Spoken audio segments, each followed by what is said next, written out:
மாதுளை நிறையா பூ வச்சுருக்குறாங்க. அது பெரிய ட்ரம்மில் மாற்றி வச்சு நிறையா பூ வச்சுருக்குறாங்க. காய்ச்சா நல்லாயிருக்கும்.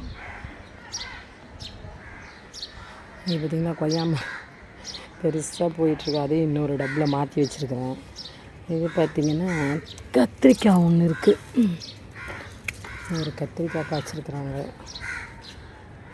ஒரே ஒரு கத்திரிக்காய். மிளகாய் செடிலாம் ஒன்றும் இல்லை. மல்லாட்டை செடி போட்டது வந்திருக்கு. இது பார்த்திங்கன்னா கீழா நெல்லி. இது கீழ் நெல்லி, கீழ்வாய் நெல்லி, கீழா நெல்லிம்பாங்க. இது நம்ம சூப் வச்சு குடித்தோம்னா நல்லது. கீழா நெல்லி இருக்குது பாருங்கள்.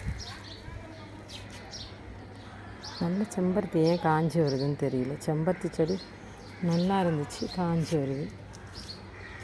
துளிர் வந்தால் நல்லாயிருக்கும். தண்ணி பத்தலையா என்னன்னு தெரியல. செடியில் மண்ணில் சத்து இல்லையா என்னன்னு தெரியல.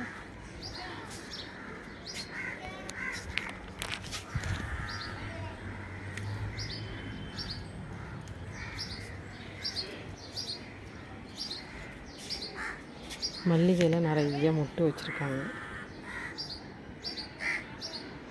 நிறைய மொட்டாக வச்சுருக்காங்க.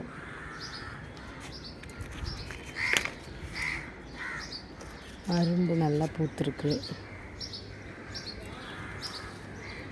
நிறைய அரும்பு வந்திருக்கு.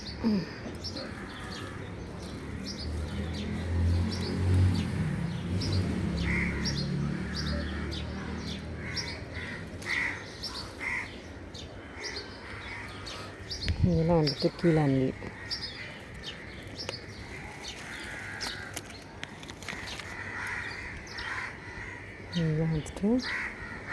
இதெல்லாம் நல்லா மருத்துவ குணம் உள்ளது.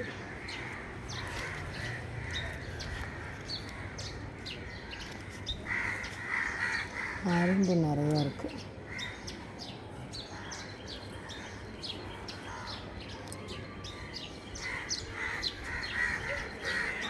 கீரைலாம் நிறையா இருக்குது. தண்டிக்கீரைலாம்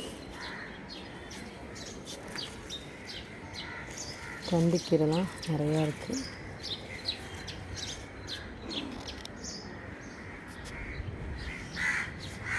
இது பார்த்திங்கன்னா என்ன சொல்கிறது, இதுதான்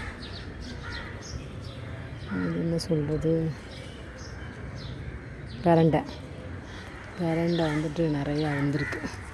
நிறைய கட் பண்ணியாச்சு, இருந்தாலும் நிறையா வருது பிரண்டை.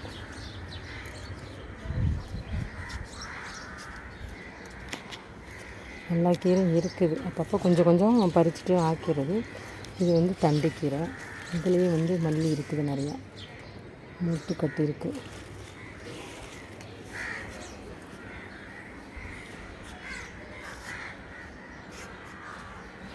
இந்த மாதுளை செடிக்கும் டப்பு வச்சோன்னா பெருசாக வரல.